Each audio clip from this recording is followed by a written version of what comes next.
폭격 중에도 방탄조끼를 입고 피아노를 연주했습니다. 5년간 천회 공연, 그녀의 음악이 10만 병사의 영혼을 위로했습니다.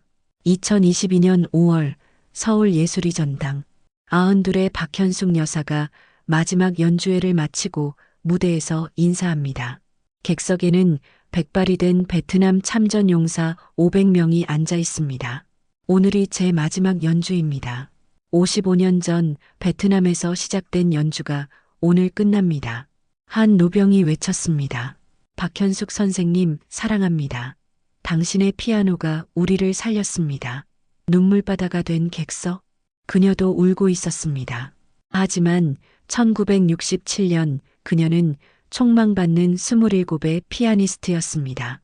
줄리아드 음대를 졸업하고 카네기홀 데뷔를 앞둔 그녀가 왜 전쟁터를 택했을까요? 1967년 1월 뉴욕 줄리아드 음악대학. 박현숙은 피아노 연주로 전액 장학금을 받으며 수학 중이었습니다. 교수들은 그녀를 동양의 진주라고 불렀습니다. 어느 날 한국신문에서 베트남 파병 장병들의 기사를 읽었습니다. 고향 소식이 그리워 눈물 흘리는 병사들, 전우의 죽음에 절망하는 청년들. 그녀는 가슴이 아팠습니다. 나도 그들을 위해 무언가 할 수 없을까?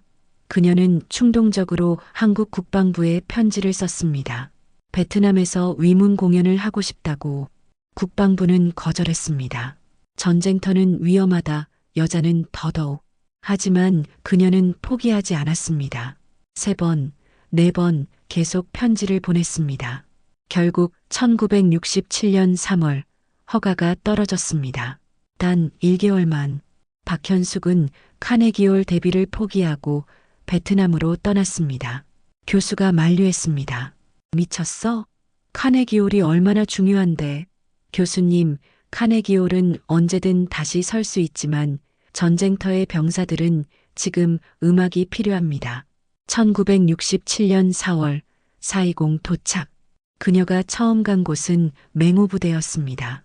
천막 안에 낡은 업라이트 피아노 하나, 건반 몇 개는 소리도 나지 않았습니다. 하지만 그녀가 연주를 시작하자 기적이 일어났습니다. 거친 병사들이 눈물을 흘렸습니다. 쇼팽의 녹턴, 그것은 고향의 노래였습니다. 첫 공연 후 병사들이 줄을 서서 악수를 청했습니다. 한 이병이 떨리는 목소리로 말했습니다. 누나, 아니 선생님, 엄마 생각이 났어요. 죽고 싶지 않아요. 박현숙은 그의 손을 꼭 잡았습니다. 살아서 돌아가세요. 엄마가 기다리잖아요. 그날 밤 그녀는 일기에 썼습니다. 내 음악이 이렇게 절실하게 필요한 곳이 있었구나. 나는 여기 있어야 한다. 그녀는 1개월 약속을 어기고 베트남에 남기로 결정했습니다. 줄리아드는 그녀를 제적시켰지만 후회하지 않았습니다. 박현숙은 헬리콥터를 타고 최전선을 찾아다녔습니다. 백마부대, 청룡부대, 모든 한국군 주둔지를 순회했습니다. 하루에 3, 4회 공연, 정글 한가운데 벙커 안, 야전병원, 어디든 피아노만 있으면 연주했습니다. 피아노가 없으면 하모니카나 아코디언으로 대신했습니다. 1967년 8월 니노아 전투. 폭격이 계속되는 중에도 그녀는 연주를 멈추지 않았습니다. 방탄조끼를 입고 철모를 쓴 채 베토벤 소나타를 연주했습니다. 포탄이 100m 앞에 떨어졌지만 그녀의 손은 떨리지 않았습니다. 병사들이 외쳤습니다. 누나, 위험해. 들어가. 괜찮아요. 음악은 총알보다 강해요. 그녀는 병사들의 사연을 들었습니다. 고향에 두고 온 연인, 어머니에게 못다한 말, 전우의 마지막 부탁. 그 사연들을 모아 곡을 만들었습니다. 맹호의 노래, 월남에서 어머니께. 병사들은 그녀의 노래를 따라 부르며 울었습니다. 1968년 구정 대공세. 가장 치열한 전투가 벌어졌습니다. 박현숙은 야전병원을 찾았습니다. 팔다리를 잃은 병사들, 죽어가는 청년들. 그녀는 밤새 연주했습니다. 한 병사가 그녀의 손을 잡았습니다. 누나, 마지막으로 고향의 봄 한 번만. 그녀는 눈물을 참으며 연주했습니다. 병사는 노래를 들으며 평화롭게 눈을 감았습니다.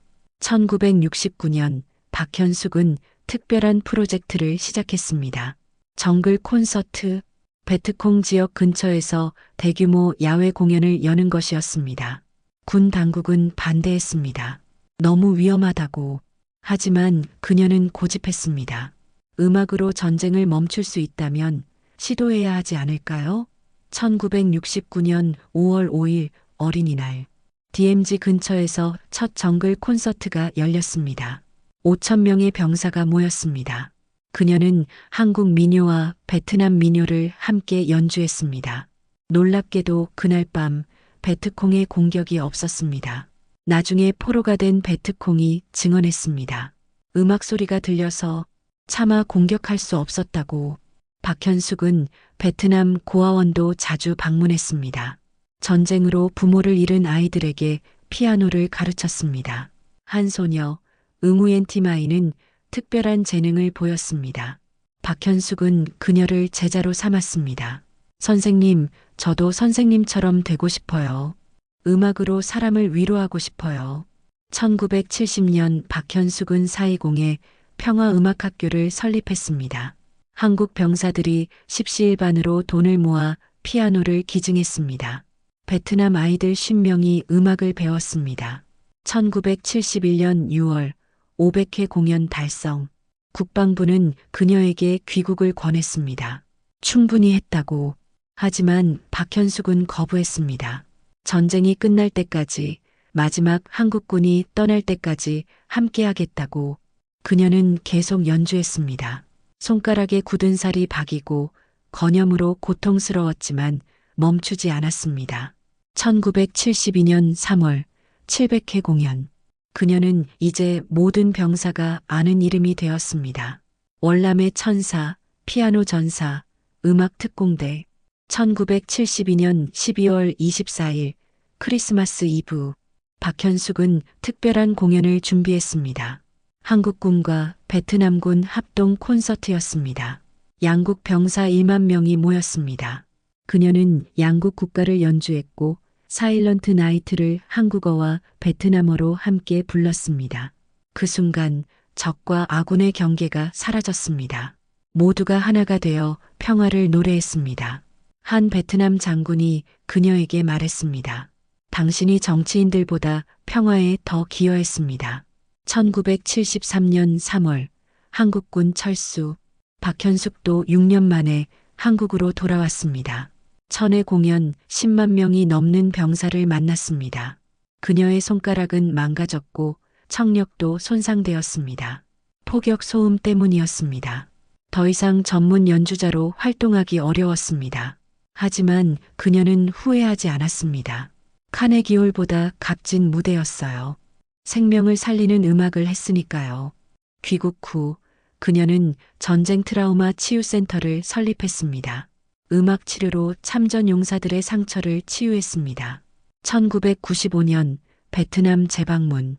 22년 만이었습니다. 420, 아니 호치민시는 완전히 변해 있었습니다. 하지만 그녀를 기억하는 사람들이 있었습니다. 응우엔티마이는 베트남 최고의 피아니스트가 되어 있었습니다. 선생님 덕분에 제가 여기까지 왔어요. 박현숙이 세운 음악학교는 여전히 운영되고 있었습니다. 1000명이 넘는 졸업생을 배출했습니다. 2010년 박현숙은 자서전을 출간했습니다. 전쟁과 피아노. 한국과 베트남에서 동시 출간되었습니다. 2015년 베트남 정부는 그녀에게 우호 문화 훈장을 수여했습니다. 2020년 90세 기념 콘서트. 코로나로 온라인으로 진행되었습니다. 한국과 베트남에서 100만 명이 시청했습니다. 그녀는 떨리는 손으로 마지막 곡을 연주했습니다. 아리랑과 베트남 민요를 합친 평화의 노래였습니다. 이 노래를 모든 전쟁터의 젊은이들에게 바칩니다. 음악이 있는 곳에 평화가 있습니다.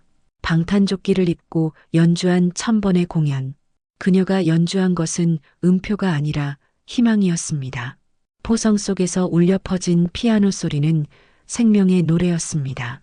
박현숙이 보여준 것은 예술의 진정한 가치였습니다. 아름다움을 추구하는 것이 아니라 생명을 구하는 것. 오늘도 그녀가 설립한 치유센터에서는 음악이 흐릅니다. 전쟁의 상처를 음악으로 치유하는 기적은 계속되고 있습니다. 이 이야기가 마음에 닿았다면 구독과 좋아요로 함께 해주세요. 어둠 속에서 빛이 된 사람들의 이야기를 계속 전하겠습니다.